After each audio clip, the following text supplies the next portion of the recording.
সবাইকে welcome to রিম্পাই family ব্লগে। সবাইকে আশা করি সবাই ভালোই আছো। তো এতদিন তো তোমরা কাঁচা কলার কোপ্তা, কাঁঠালের কোপ্তা, আরও নানা রকম জিনিস দিয়ে সবজি দিয়ে কোপ্তা খেয়েছো। তো আজকে কিন্তু আমি তোমাদের সাথে এই নিরামিষ শুক্রবার দিনে, মা সন্তোষী ব্রত করার দিনে দেখাবো একটি খুব সুন্দর রেসিপি। সেটা হচ্ছে বাঁধাকপি দিয়ে কোপ্তা। এই বাঁধাকপি দিয়ে কোপ্তা খেতে কিন্তু খুব সুন্দর হয় আর টেস্টি লাগে। তো চলো আমরা দেখে নিই বাঁধাকপি দিয়ে কেমন করে কোপ্তা বানিয়ে নেব, যা খেতে খুবই টেস্টি লাগবে আর ভালো লাগবে। তো চলো আমরা বাঁধাকপির কোপ্তা রেসিপিটা দেখে নিই কেমন করে বানাবো।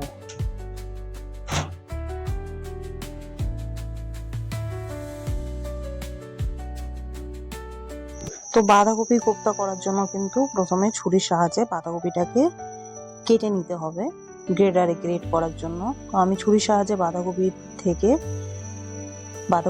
বের করে নিচ্ছি। গ্রেডারে আমি গ্রেড করে নিব ভালো করে। বাঁধাকপিটাকে ধুয়ে নিয়ে এখন গ্রেডারে গ্রেড করার জন্য একদম রেডি করে নিচ্ছি। তো বাঁধাকপিটাকে দেখো ছুরির সাহায্যে বের করে নিয়ে এখন একটি গ্রেডারের মধ্যে ভালো করে একে আমি গ্রেড করে নিচ্ছি।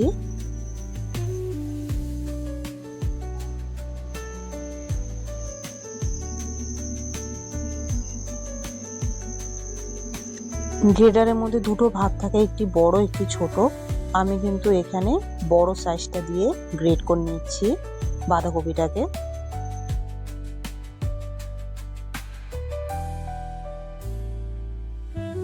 তো গ্রেডারে সম্পূর্ণ ভালো করে গ্রেড করা হয়ে গেলে এখন বাঁধাকপিটাকে একটি বড় পাত্রে সবগুলোকে নিয়ে এখন আমি বাঁধাকপির মধ্যে দেখবে গ্রেড করার পরে কিন্তু জল বেরোয়।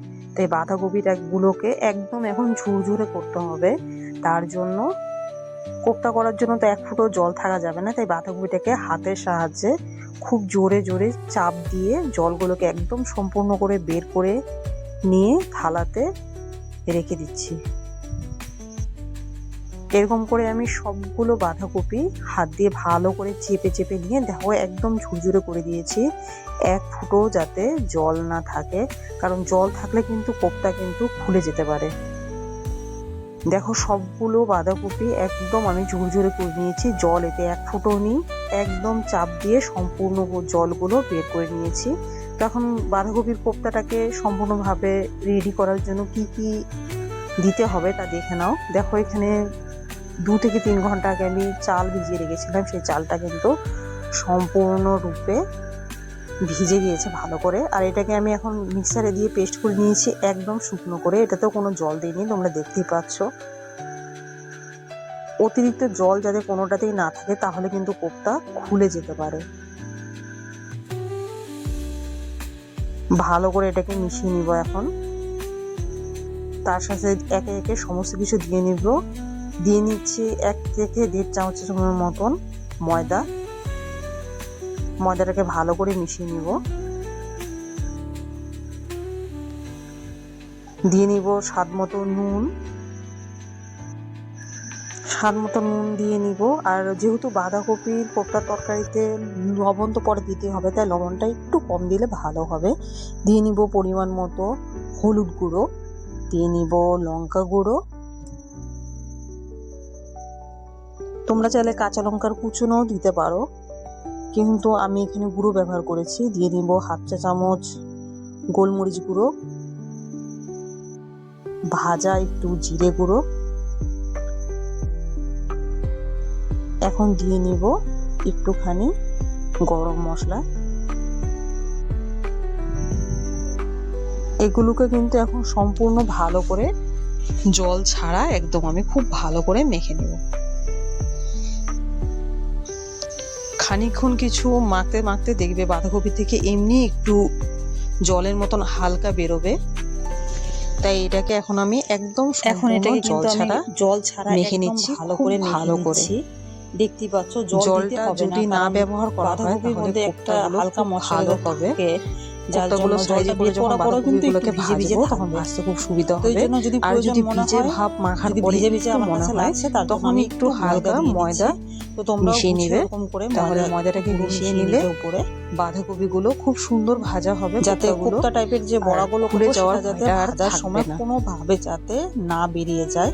আমি এরকম করে এই সাইজের করে নিচ্ছি। বড় করেছি, আবার কিছু ছোটও করেছি আমি পরে। তোমরা তোমাদের পরিমাণ অনুযায়ী কোপ্তার সাইজটা করে নেবে। বাঁধাকপিগুলো হয়ে গিয়েছে।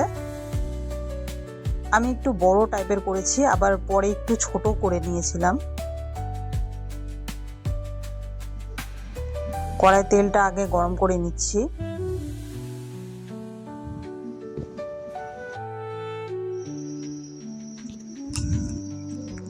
তেলটা গরম হয়ে গেলে ভালো করে গরম করে নিতে হবে।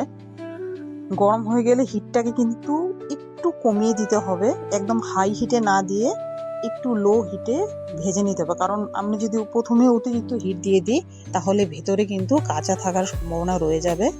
যার জন্য গ্যাসের ফ্লেমটাকে একটু ভালো করে তেলটা গরম করে নিয়ে হিটটাকে আমি কমিয়ে দিব, যাতে সম্পূর্ণরূপে ভেতরেও যাতে বাঁধাকপিগুলো ভালো করে সেদ্ধ হয়। হিট কিন্তু একদম আমি বাড়াইনি, একদম কম হিট রেখে এরকম লাল করে বাঁধাকপিগুলোকে ভেজে নিব।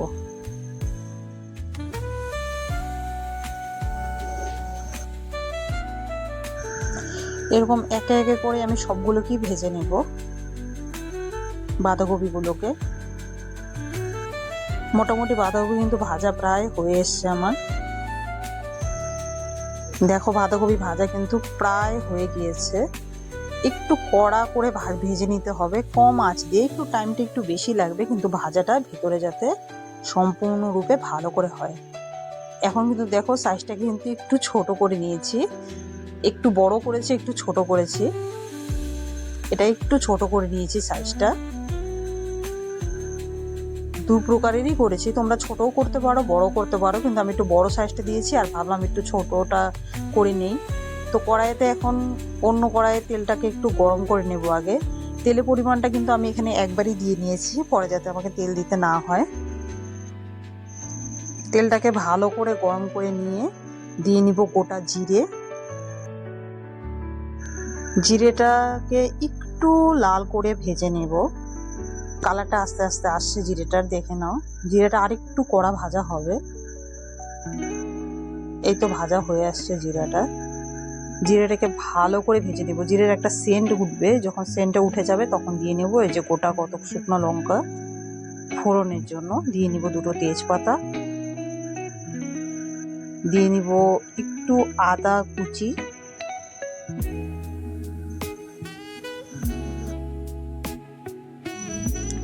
আদা কুচিটা দেওয়ার জন্য কিন্তু সেন্টটা খুব সুন্দর হবে। এখন দিয়ে নিব আমি প্রথমত আলুগুলোকে। এই আলুটা কিন্তু আমার বলে দিই তোমাদেরকে, এই আলুটা কিন্তু আমি সেদ্ধ করে রেখেছিলাম, কাঁচা আলু দিইনি, সেদ্ধ করা আলুটা দিয়েছি। আর তার সাথে আমি দিয়ে নিব এখন কেটে রাখা একটি বড় সাইজের টমেটো কুচি। তো এটাকে আমি কিন্তু ভালো করে নেড়ে নেব। আলুটাকে একটু লাল করে টমেটোর সাথে ভেজে নেব, ততক্ষণে টমেটোটাও আলুর সঙ্গে গলে যাবে। দিয়ে নিব হলুদ গুঁড়ো। এটাকে মিনিট 5 মতো কিন্তু আমি ভালো করে ভেজে নেব। এরপরে দিয়ে নিব 4টে কাঁচা লঙ্কা বাটা। তোমরা চাইলে শুকনো লঙ্কার গুঁড়ো দিতে পারো, আমি কিন্তু কাঁচা লঙ্কা বাটা দিয়েছি 4টে। তারপরে গুঁড়ো দিব, দিয়ে নিচ্ছি জিরে বাটা। আর সমস্তটাই কিন্তু আমি শিলপাটাতে বেটে নিয়েছি।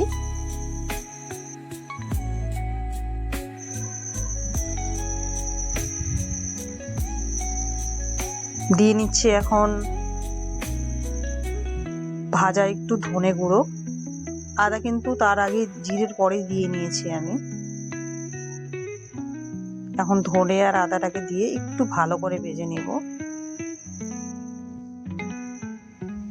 আদা দিয়ে নিচ্ছি।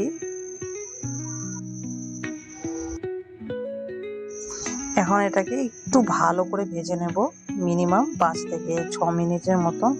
এখন কিন্তু আমি কোনো জল ব্যবহার করিনি, কিন্তু এখন একটু জল দিয়ে নিতে হবে মশলাটাকে। তার আগে দিয়ে নিচ্ছি আর একটু কাশ্মীরি লঙ্কার গুঁড়ো, কারণ কাঁচা লঙ্কা যেহেতু আমি বাটা দিয়েছি, তাই কাশ্মীরি লঙ্কার গুঁড়ো কালারের জন্য একটু দিয়ে নিচ্ছি। ভালো করে এটাকে ভেজে নিব আর মিশিয়ে নিব।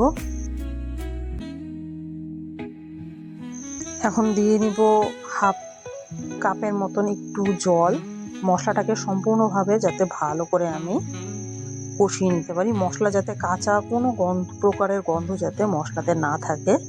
তো তার জন্য এটাকে আমি এখন একটু হাফ কাপের মতো জল দিয়ে ভালো করে ততক্ষণ পর্যন্ত কষিয়ে নিব যতক্ষণ না পর্যন্ত মশলাগুলো কড়াইতে লেগে যাচ্ছে। দেখো জলটা কিন্তু অনেকটাই শুকিয়ে গিয়েছে, এখন তেল ছাড়তে শুরু করে দিয়েছে, তার মানে মশলাটা অনেকটাই কষে গিয়েছে।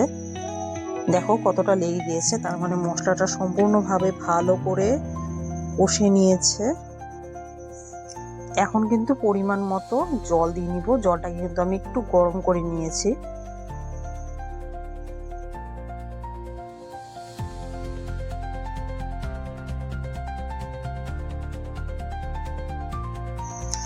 জল দিয়ে নিয়ে যাওয়ার পরে দেখো এটা কিন্তু ফুটতে শুরু করে দিয়েছে।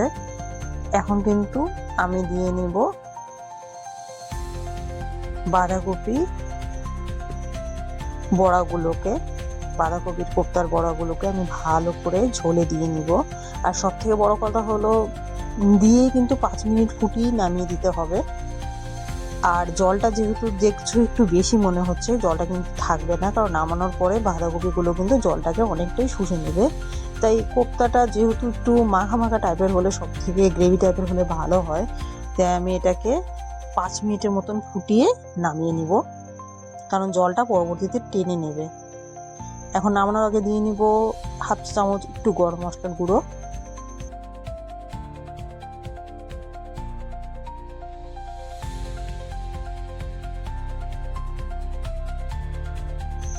এখন কিন্তু নামানোর টাইম হয়ে গিয়েছে। কোপ্তাতে যেটুকু জল আছে এটুকু জলের প্রয়োজন আছে, কারণ ঠান্ডা যখন হয়ে যাবে 10 মিনিট পরে জলটা আস্তে আস্তে টেনে নেবে আর একদম মাখো মাখো হয়ে যাবে। তো দেখো কোপ্তার বাঁধাকপি কোপ্তা তরকারিটার কালারটাও কিন্তু খুব সুন্দর এসেছে, আর আশা করছি খেতেও খুব ভালো হবে। তো তোমরাও এরকম করে কিন্তু বাঁধাকপি দিয়ে নিরামিষ দিনে কোপ্তার তরকারি অবশ্যই করতে পারো। রিম্পাই ফ্যামিলি ব্লগের রান্নাগুলো নিত্য প্রতিদিনের রান্নাই দেখাচ্ছি আমি, যেটা খুব সহজেই আমরা তৈরি করতে পারি ঘরে, অতিরিক্ত জিনিসও লাগবে না, কিন্তু রান্নাগুলো খেতে বেশি টেস্টি আর স্বাদের হবে। তাই ভিডিওগুলো তোমাদের কেমন লাগছে আমাকে কিন্তু কমেন্টে অবশ্যই জানাবে, আর লাইক আর শেয়ার অবশ্যই করবে, কমেন্ট করবে, লাইক করবে, তাহলে পরবর্তী ভিডিও দেওয়ার ইচ্ছাগুলো আমার আরও বেশি বেড়ে যাবে। তোমরা লাইক দিলে সব কিছুই এগোবে খুব ভালো করে। তোমাদের লাইকটার খুবই প্রয়োজন, শেয়ারেরও প্রয়োজন, কমেন্টেরও প্রয়োজন, সাপোর্টেরও প্রয়োজন। তো ভিডিওগুলো রান্নাগুলো কেমন লাগছে আমাকে কিন্তু অবশ্যই তোমরা বলবে। আর আমার চ্যানেলের ভিডিওগুলো রান্নাগুলো যদি তোমাদের ভালো লেগে থাকে তাহলে চ্যানেলটিকে সাবস্ক্রাইব করে নিবে।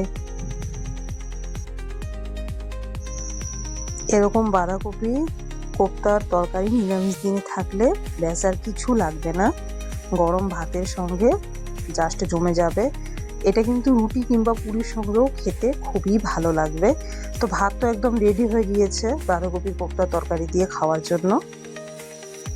তো সবাই খুব ভালো থেকো।